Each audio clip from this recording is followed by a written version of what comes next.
أعوذ بالله من الشيطان الرجيم. بسم الله الرحمن الرحيم. وما أبرئ نفسي إن النفس لأمارة بالسوء إلا ما رحم ربي إن ربي غفور رحيم. وقال الملك ائتوني به أستخلصه لنفسي فلما كلمه قال إنك اليوم لدينا مكين أمين. قال اجعلني على خزائن الأرض إني حفيظ عليم. وكذلك مكنا ليوسف في الأرض يتبوأ منها حيث يشاء نصيب برحمتنا من نشاء ولا نضيع أجر المحسنين. ولأجر الآخرة خير للذين آمنوا وكانوا يتقون. وجاء إخوة يوسف فدخلوا عليه فعرفهم وهم له منكرون. ولما جهزهم بجهازهم قال ائتوني بأخ لكم من أبيكم ألا ترون أني أوفي الكيل وأنا خير المنزلين. فإن لم تأتوني به فلا كيل لكم عندي ولا تقربون. قالوا سنراود عنه أباه وإنا لفاعلون. وقال لفتيانه اجعلوا بضاعتهم في رحالهم لعلهم يعرفونها إذا انقلبوا إلى أهلهم لعلهم يرجعون.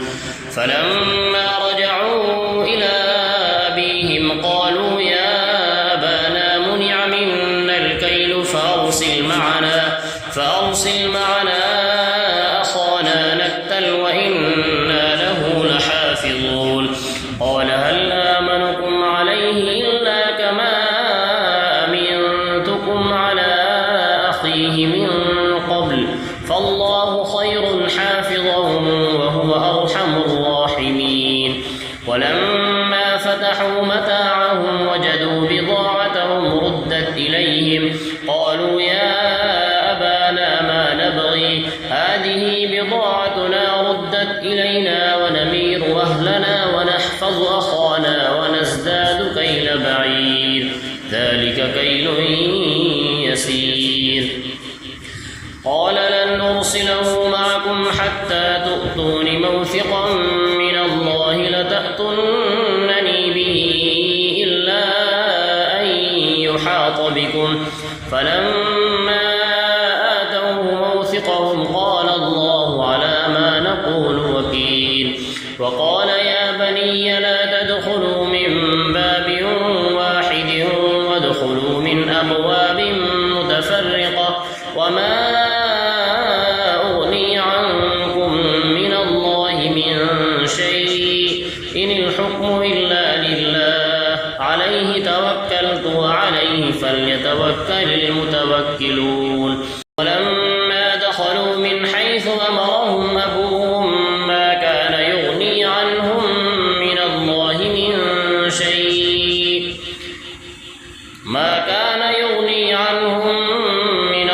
من شيء إلا حاجة في نفس يعقوب قضاها وإنه لذو علم لما علمناه ولكن أكثر الناس لا يعلمون. ولما دخلوا على يوسف آوى إليه أخاه قال إني أنا أخوك فلا تبتئس بما كانوا يعملون. فلما جهزهم بجهازهم جعل السقاية في رحل أخيه ثم أذن مؤذن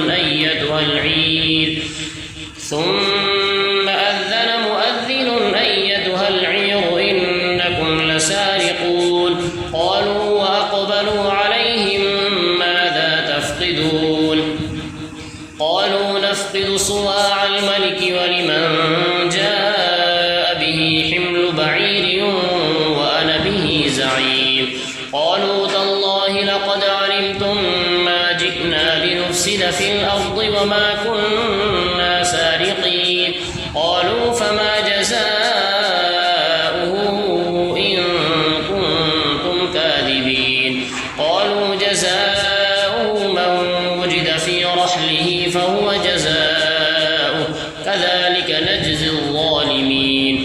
فبدأ بأوعيتهم قبل وعاء أخيه ثم استخرجها من وعاء أخيه كذلك كدنا ليوسف ما كان ليأخذ أخاه في دين الملك إلا أن يشاء الله نرفع درجات من نشاء وفوق كل ذي علم عليم.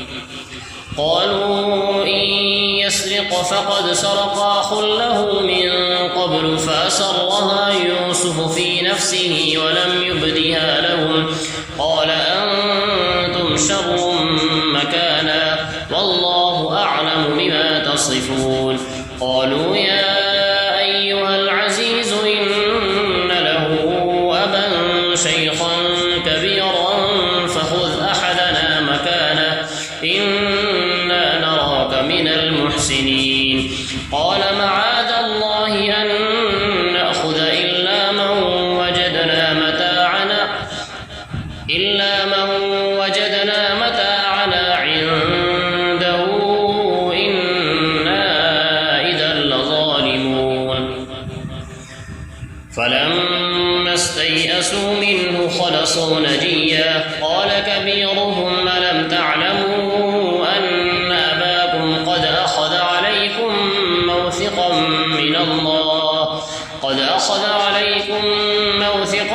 من الله ومن قبل ما فرطتم في يوسف فلن أبرح الأرض حتى يأذن لي أبي أو يحكم الله لي وهو خير الحاكمين. ارجعوا إلى أبيكم فقولوا يا أبانا إن ابنك سرق وما شهدنا إلا بما علمنا وما كنا للغيب حافظين. واسأل القرية التي كنا فيها والعير التي أقبلنا فيها وإنا لصادقون. قال بل سولت لكم أنفسكم أمرا فصبر جميل عسى الله أن يأتيني بهم جميعا إنه هو العليم الحكيم. وتولى عنهم وقال يا أسفا على يوسف وابيضت عيناه من الحزن فهو كظيم. قالوا تالله تفتأ تذكر يوسف حتى تكون حرضا أو تكون من الهالكين. قال إنما أشكو بثي وحزني إلى الله وأعلم من الله ما لا تعلمون. يا بني اذهبوا فتحسسوا من يوسف وأخيه ولا تيأسوا من روح الله إنه لا ييأس من روح الله إلا القوم الكافرون. فلما دخلوا عليه قالوا يا أيها العزيز مسنا وأهلنا الضر وجئنا ببضاعة مزجاة فأوف لنا الكيل وتصدق علينا إن الله يجزي المتصدقين. قال هل علمتم ما فعلتم بيوسف وأخيه إذ أنتم جاهلون. قالوا أئنك لأنت يوسف قال أنا يوسف وهذا أخي قد من الله علينا إنه من يتق ويصبر فإن الله لا يضيع أجر المحسنين. قالوا تالله لقد آثرك الله علينا وإن كنا لخاطئين. قال لا تثريب عليكم اليوم يغفر الله لكم وهو أرحم الراحمين. اذهبوا بقميصي هذا فألقوه على وجه أبي يأت بصيرا وأتوني بأهلكم أجمعين. ولما فصلت العير قال أبوهم إني لأجد ريح يوسف لولا أن تفندون. قالوا تالله إنك لفي ضلالك القديم. فلما أن جاء البشير والقاه على وجهه فارتد بصيرا قال ألم أقل لكم إني أعلم من الله ما لا تعلمون.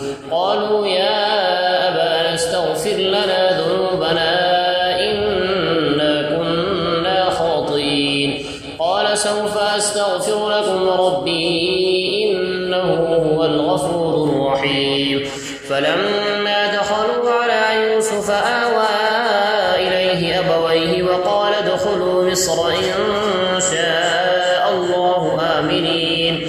ورفع أبويه على العرش وخروا له سجدا وقال يا أبت هذا تأويل رؤياي من قبل قد جعلها ربي حقا وقد أحسن بي إذ أخرجني من السجن وجاء بكم من البدو من بعد أن نزغ الشيطان بيني وبين إخوتي إن ربي لطيف لما يشاء إنه هو العليم الحكيم. رب قد آتيتني من الملك وعلمتني من تأويل الأحاديث فاطر السماوات والأرض أنت وليي في الدنيا والآخرة توفني مسلما وألحقني بالصالحين. ذلك من أنباء الغيب نوحيه إليك وما كنت لديهم إذ أجمعوا أمرهم وهم يمكرون. وما أكثر الناس ولو حرصت بمؤمنين وما تسألهم عليه من أجر إن هو إلا ذكر للعالمين. وكأي من آية في السماوات والأرض يمرون عليها وهم عنها معرضون. وما يؤمن أكثرهم بالله إلا وهم مشركون. أفأمنوا أن تأتيهم غاشية من عذاب الله أو تأتيهم الساعة بغتة وهم لا يشعرون. قل هذه سبيلي أدعو إلى الله على بصيرة أنا ومن اتبعني وسبحان الله وما أنا من المشركين. وما أرسلنا من قبلك إلا رجالا نوحي إليهم من أهل القرى أفلم يسيروا في الأرض فينظروا كيف كان عاقبة الذين من قبلهم ولدار الآخرة خير للذين اتقوا أفلا تعقلون. حتى إذا استيأس الرسل وظنوا أنهم قد كذبوا جاءهم نصرنا فنجي من نشاء ولا يرد بأسنا عن القوم المجرمين. لقد كان في قصصهم عبرة لأولي الألباب ما كان حديثا يفترى ولكن تصديق الذي بين يديه وتفصيل كل شيء وهدى ورحمة لقوم يؤمنون. بسم الله الرحمن الرحيم. ألف لام ميم را تلك آيات الكتاب والذي أنزل إليك من ربك الحق ولكن أكثر الناس لا يؤمنون. الله الذي رفع السماوات بغير عمد ترونها ثم استوى على العرش وسخر الشمس والقمر كل يجري لأجل مسمى يدبر الأمر يفصل الآيات لعلكم بلقاء ربكم توقنون. وهو الذي مد الأرض وجعل فيها رواسي وأنهارا ومن كل الثمرات جعل فيها زوجين اثنين يغشي الليل النهار إن في ذلك لآيات لقوم يتفكرون. وفي الأرض قطع متجاورات وجنات من أعناب وزرع ونخيل صنوان وغير صنوان يسقى بماء واحد ونفضل بعضها على بعض في الأكل إن في ذلك لآيات لقوم يعقلون. وإن تعجب فعجب قولهم أئذا كنا ترابا أئنا لفي خلق جديد أولئك الذين كفروا بربهم وأولئك الأغلال في أعناقهم وأولئك أصحاب النار هم فيها خالدون. يعرجون ويستعجلونك بالسيئة قبل الحسنة وقد خلت من قبلهم المثلات وإن ربك لذو مغفرة للناس على ظلمهم وإن ربك لشديد العقاب ويقول الذين كفروا لولا أنزل عليه آية من ربه إنما أنت منذر ولكل قوم هاد الله يعلم ما تحمل كل أنثى وما تغيض الأرحام وما تزداد وكل شيء عنده بمقدار عالم الغيب والشهادة الكبير المتعال سواء منكم من أسر القول ومن جهر به ومن هو مستخف بالليل وسارب بالنهار له معقبات من بين يديه ومن خلفه يحفظونه من أمر الله إن الله لا يغير ما بقوم حتى يغيروا ما بأنفسهم وإذا أراد الله بقوم سوءا فلا مرد له وما لهم من دونه من وال هو الذي يريكم البرق خوفا وطمعا وينشئ السحاب الثقال ويسبح الرعد بحمده والملائكة من خيفته ويرسل الصواعق فيصيب بها من يشاء وهم يجادلون في الله وهو شديد المحال له دعوة الحق والذين يدعون من دونه لا يستجيبون لهم بشيء إلا كباسط كفيه إلى الماء ليبلغ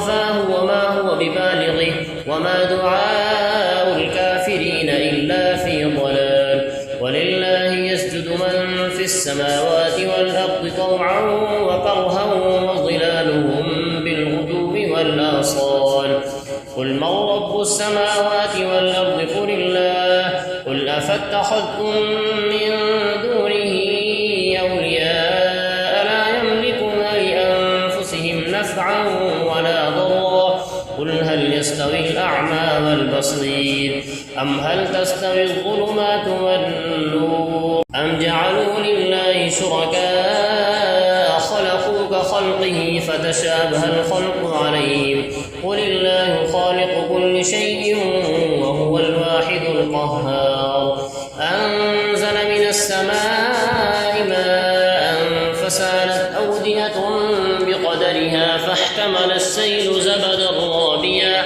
ومما يوقدون عليه في النار ابتغاء حلية أو متاع زبد مثله كذلك يضرب الله الحق والباطل فأما الزبد فيذهب جفاء وأما ما ينفع الناس فيمكث في الأرض كذلك يضرب الله الأمثال للذين استجابوا لربهم الحسنى والذين لم يستجيبوا له لو أن لهم ما في الأرض جميعا ومثله معه لافتدوا به أولئك لهم سوء الحساب ومأواهم جهنم وبئس المهاد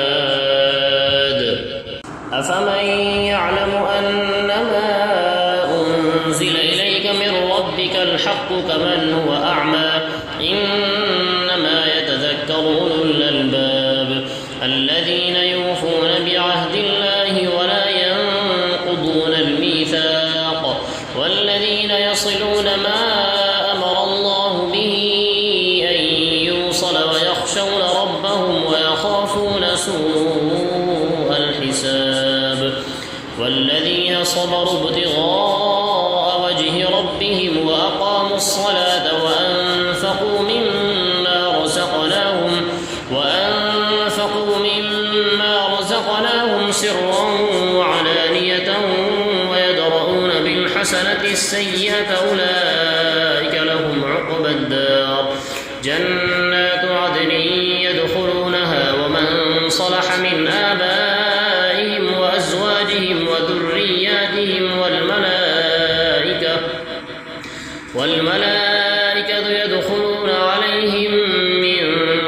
الباب سلام عليكم بما صبرتم فنعم عقبى الدار والذين ينقضون عهد الله من بعد ميثاقه ويقطعون ما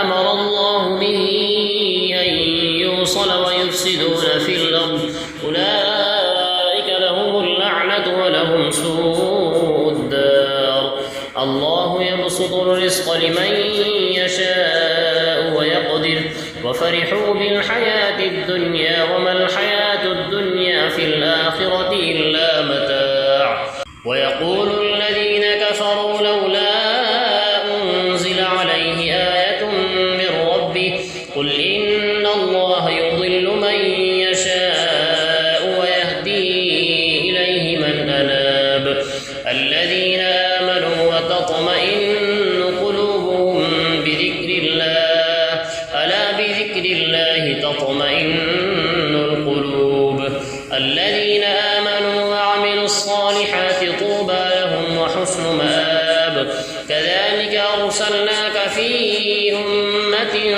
قد خلت من قبلها لتتلو عليهم الذي أوحينا إليك وهم يكفرون بالرحمن قل هو ربي لا إله إلا هو عليه توكلت وإليه متاب ولو أن قرآنا سيرت به الجبال أو قطعت به الأرض أو كلم به الموتى بل لله الأمر جميعا أفلم ييأس الذين آمنوا أن لو يشاء الله لهدى الناس جميعا ولا يزال الذين كفروا تصيبهم بما صنعوا قارعة أو تحل قريبا من دارهم حتى يأتي وعد الله إن الله لا يخلف الميعاد ولقد استهزئ برسل من قبلك فأمليت للذين كفروا ثم أخذتهم فكيف كان عقاب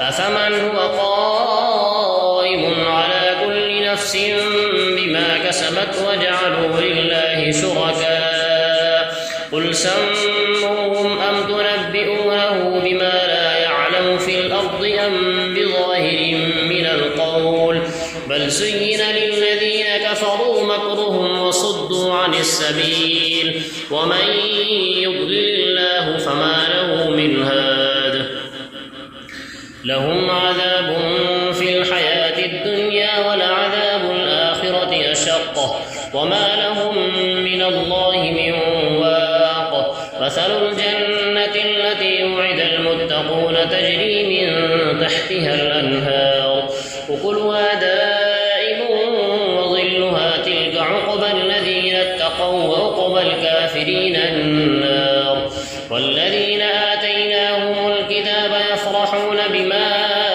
أنزل إليك ومن الأحزاب من ينكر بعضه قل إنما أمرت أن أعبد الله ولا أشرك به إليه أدعو وإليه مآب وكذلك أنزلناه حكما عربيا ولئن اتبعت أهواءهم بعدما جاءك من العلم ما لك من الله من ولي ولا واق ولقد أرسلنا رسلا من قبلك وجعلنا لهم أزواجا وذرية وما كان لرسول أن يأتي بآية إلا بإذن الله لكل أجل كتاب يمحو الله ما يشاء ويثبت وعنده أم الكتاب وإما نرينك بعض الذي نعدهم أو نتوفينك فإنما عليك البلاغ وعلينا الحساب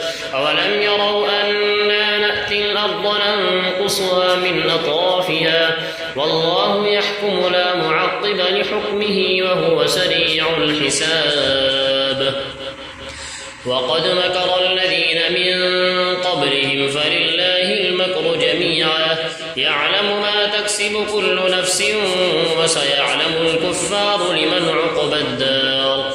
ويقول الذين كفروا لست مرسلا قل كفى بالله شهيدا بيني وبينكم ومن عنده علم الكتاب.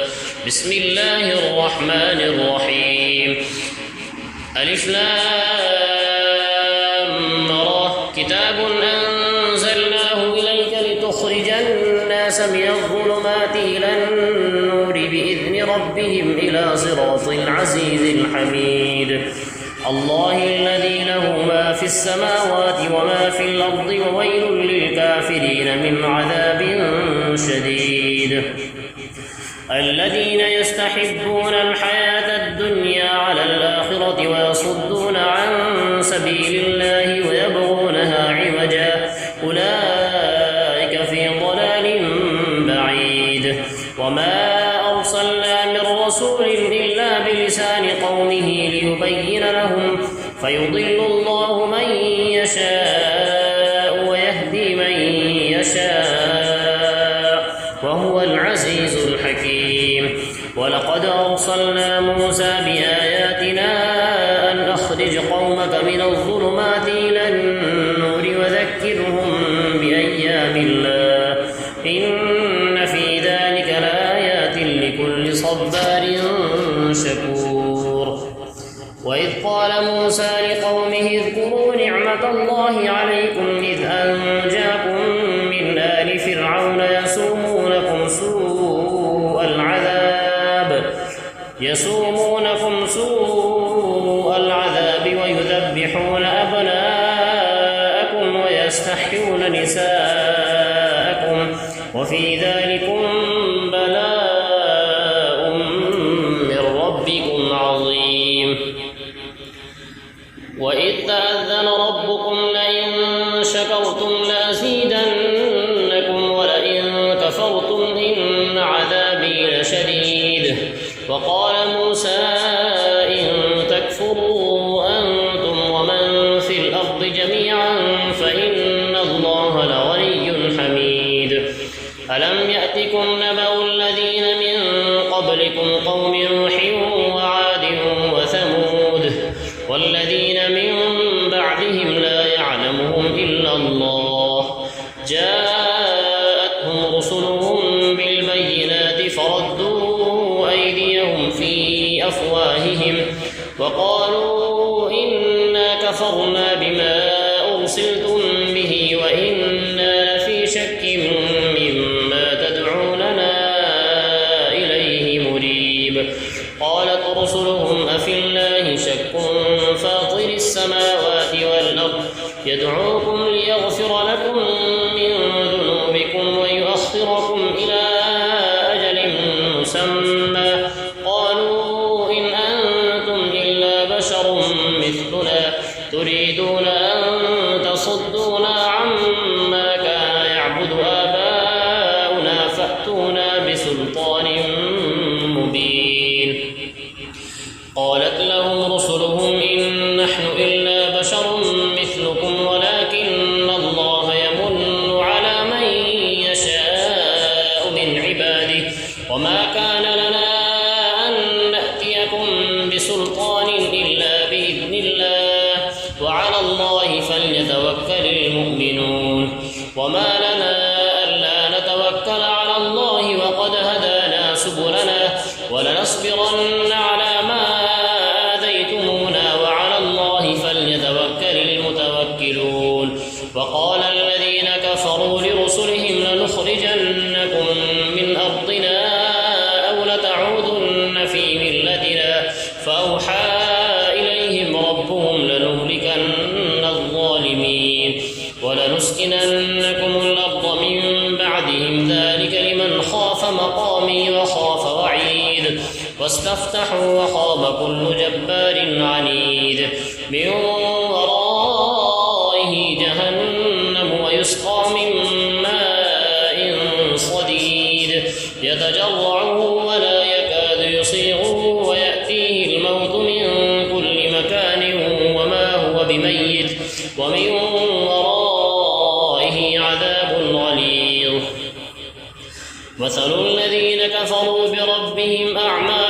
كرماد اشتدت به الريح في يوم عاصف لا يقدرون مما كسبوا على شيء ذلك هو الضلال البعيد.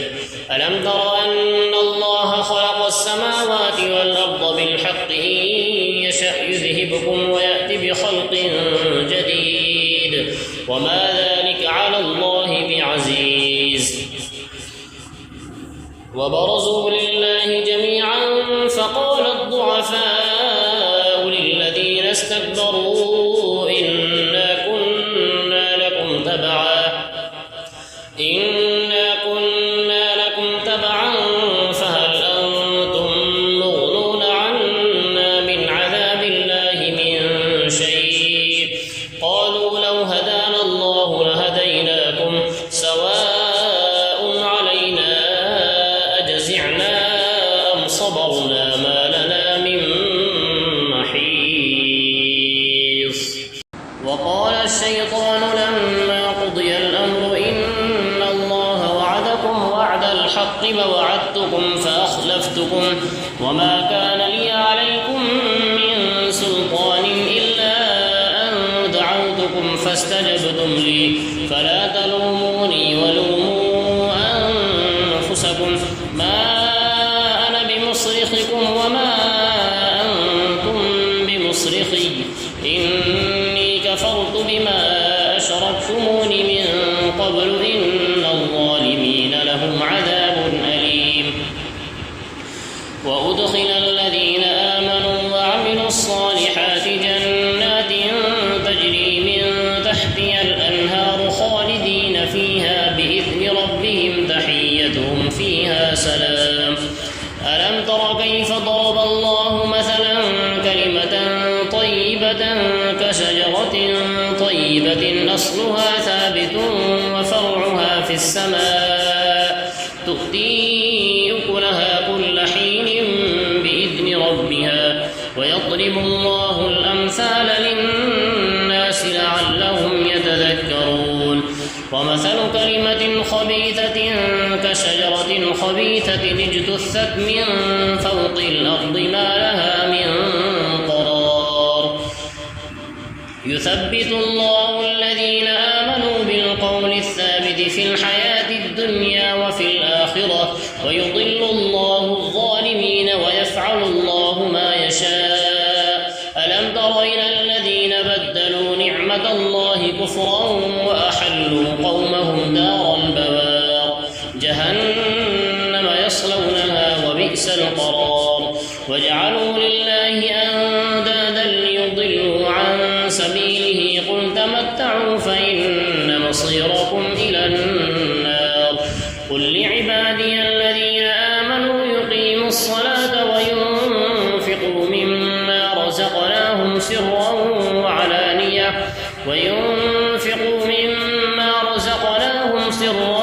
وعلانية من قبل أن يأتي يوم لا بيع فيه ولا خلال. الله الذي خلق السماوات والأرض وأنزل من السماء ماء فأخرج به من الثمرات رزقا لكم وسخر لكم الفلك لتجري في البحر بأمره وسخر لكم الأنهار وسخر لكم الشمس والقمر دائبين وسخر لكم الليل والنهار وآتاكم من كل ما سألتموه وإن تعدوا نعمة الله لا تحصوها إن الإنسان لظلوم كفار. وإذ قال إبراهيم رب اجعل هذا البلد آمنا واجنبني وبني أن نعبد الأصنام رب إنهن أضللن كثيرا من الناس فمن تبعني فإنه مني ومن عصاني فإنك غفور رحيم. ربنا إني أسكنت من ذريتي بواد غير ذي زرع عند بيتك المحرم ربنا ليقيموا الصلاة فاجعل أفئدة من الناس تهوي إليهم وارزقهم من الثمرات لعلهم يشكرون ربنا إنك تعلم ما نخفي وما نعلن وما يخفى على الله من شيء في الأرض ولا في السماء الحمد لله الذي وهب لي على الكبر إسماعيل وإسحاق إن ربي لسميع الدعاء رب اجعلني مقيم الصلاة ومن ذريتي ربنا وتقبل دعاء ربنا اغفر لي ولوالدي وللمؤمنين يوم يقوم الحساب ولا تحسبن الله غافلا عما يعمل الظالمون إنما يؤخرهم ليوم تشخص فيه الأبصار مهطعين مقنعي رؤوسهم لا يرتد إليهم طرفهم وأفئدتهم هواء وأنذر الناس يوم يأتيهم العذاب فيقول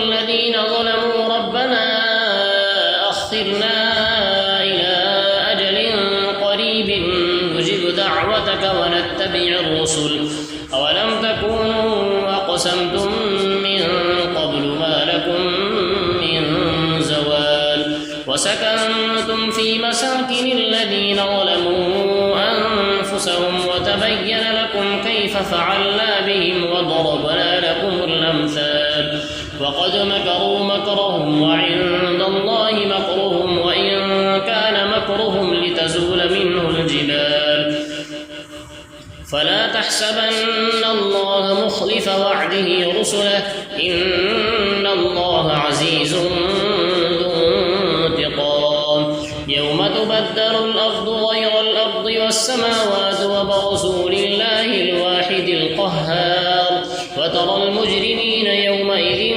مقرنين في الأصفاد سرابيلهم من قطران وتغشى وجوههم النار ليجزي الله كل نفس ما كسبت إن الله سريع الحساب هذا بلاغ للناس ولينذروا به وليعلموا أنما هو إله واحد وليذكر أولو الألباب.